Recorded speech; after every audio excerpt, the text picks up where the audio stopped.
வணக்கம். மாநில செய்திகள் வாசிப்பவர் மிருதுளா.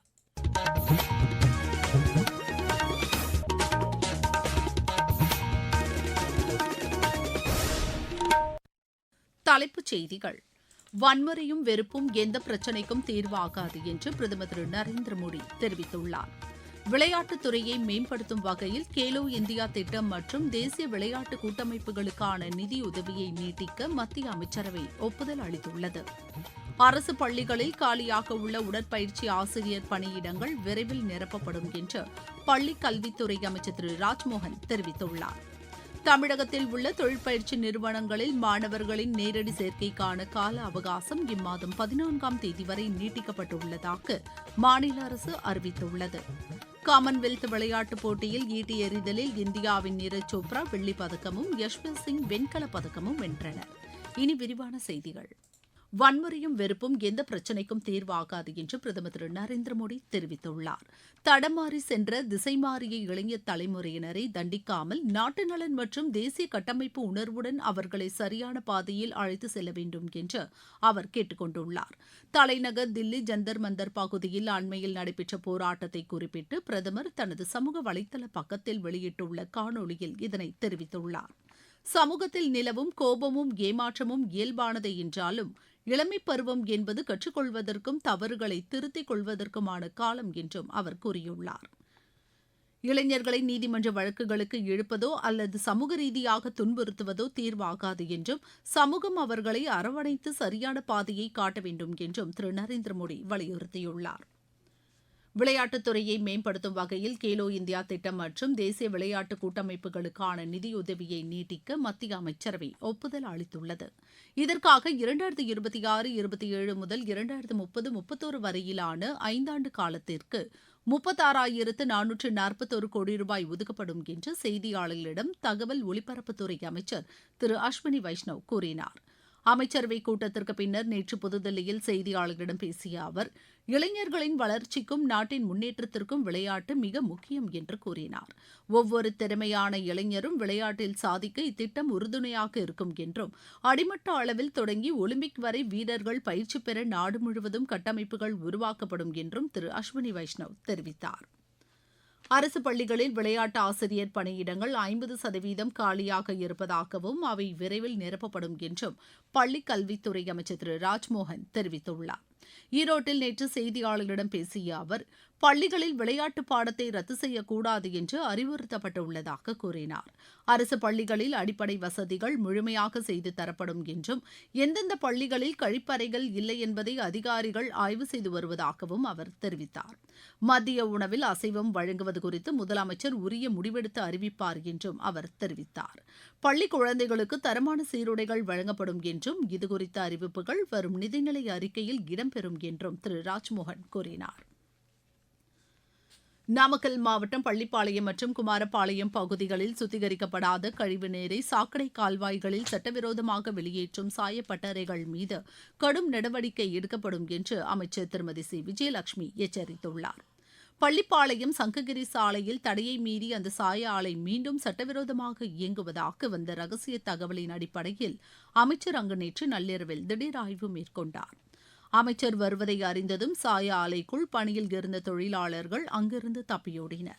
அதனைத் தொடர்ந்து ஆலையின் உள்ளே பார்வையிட்ட அமைச்சர் சட்டவிரோதமாக சாயப்பணிகள் நடைபெற்று வருவதை நேரில் கண்டறிந்து உறுதி செய்தார். இதுகுறித்து துறை சார்ந்த அதிகாரிகளுடன் அவர் கலந்தாலோசனை நடத்திய பின்னர் செய்தியாளர்களிடம் பேசுகையில், தடையை மீறி சட்டவிரோதமாக செயல்படும் ஆலைகள் மீது கடும் நடவடிக்கை எடுக்கப்படும் என்று கூறினார். நீங்கள் கேட்டுக்கொண்டிருப்பது மாநில செய்தி அறிக்கை. தமிழகத்தில் உள்ள தொழிற்பயிற்சி நிறுவனங்களில் மாணவர்களின் நேரடி சேர்க்கைக்கான கால அவகாசம் இம்மாதம் 14ஆம் தேதி வரை நீட்டிக்கப்பட்டுள்ளதாக மாநில அரசு அறிவித்துள்ளது.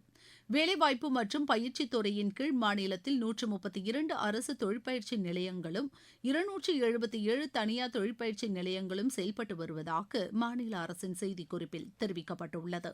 இந்த தொழிற்பயிற்சி நிலையங்களில் நடப்பாண்டுக்கான மாணவர் சேர்க்கை கலந்தாய்வு நேற்றுடன் நிறைவடைந்த நிலையில் மாணவர்களின் நலன் கருதி நீட்டிக்கப்பட்டுள்ளதாக மாநில அரசு கூறியுள்ளது.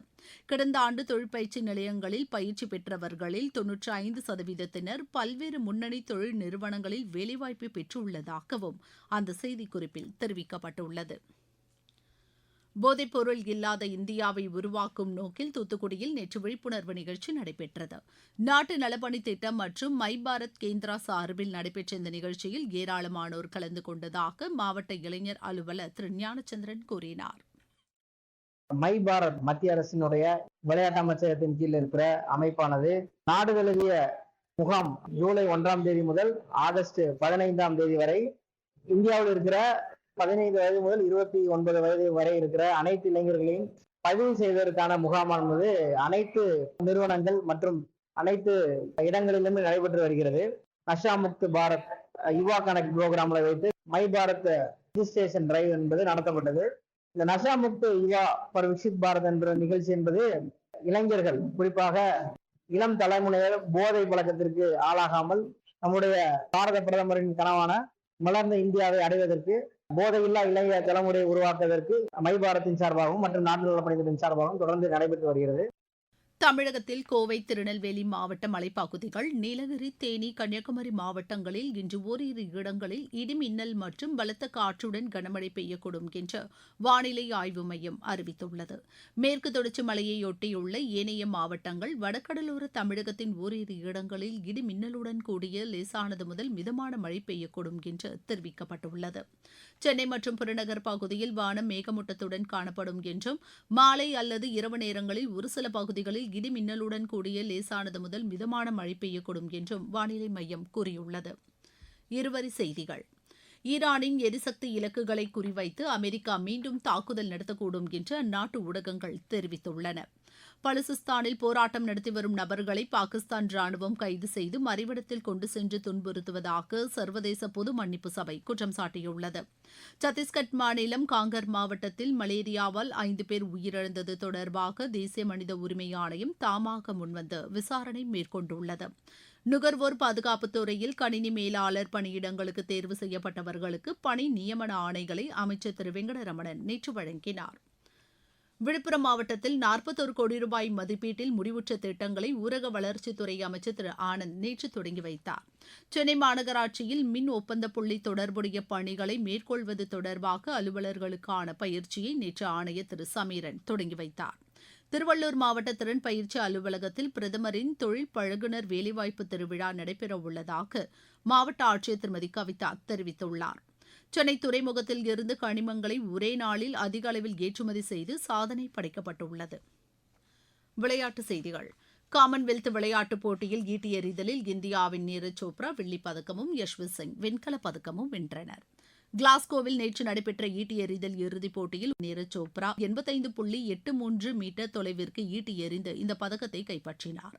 காமன்வெல்த் போட்டிகளில் முதல் முறையாக களம் இறங்கிய 24 வயது யஷ்வந்த் சிங் 85.4 மீட்டர் தூரம் எறிந்து தன் சொந்த சாதனையை முறியடித்தார். மகளிர் ஜூடோ போட்டியில் இந்தியாவின் அஷ்மிதா தே, ஆடவர் பிரிவில் அர்ஷ் சிங் தங்கம் வென்று சாதனை படைத்துள்ளனர். இவர்களுடன் யாமினி மௌரியா வெள்ளிப்பதக்கம் வென்றுள்ளார். காமன்வெல்த் போட்டியில் டெக்கத்லான் பிரிவில் முதல் பதக்கம் வென்ற இந்தியர் என்ற வரலாற்று சாதனையை தேஜஸ்வின் சங்கர் படைத்துள்ளார். அவர் இப்போட்டியில் வெண்கலப் பதக்கம் வென்றார். மகளிர் குத்துச்சண்டை போட்டியில் 70 கிலோ எடைப்பிரிவில் நடப்பு சாம்பியனான ரோசி எக்லஸை வீழ்த்தி அருந்ததி சௌத்ரி வெற்றி பெற்றார். ஜாஸ்மின் லம்போரியா, லவ்லினா போர்கேன் மற்றும் வேறு 7 இந்திய வீராங்கனை வீரர்களும் தங்களின் தங்கப்பதக்க சுற்றுப் போட்டிகளுக்கு முன்னேறியுள்ளனர். புல்பந்து போட்டியில் இந்தியாவின் ஆதிக்கம் தொடர்கிறது. இதில் ஆடவர் இரட்டையர் அணி தொடர்ந்து 4வது வெற்றியை பதிவு செய்துள்ளது. இதுவரை காமன்வெல்த் விளையாட்டுப் போட்டிகளில் இந்தியா 5 தங்கம், 12 வெள்ளி மற்றும் 6 வெண்கலம் என 23 பதக்கங்களை வென்றுள்ளது. மீண்டும் தலைப்புச் செய்திகள்.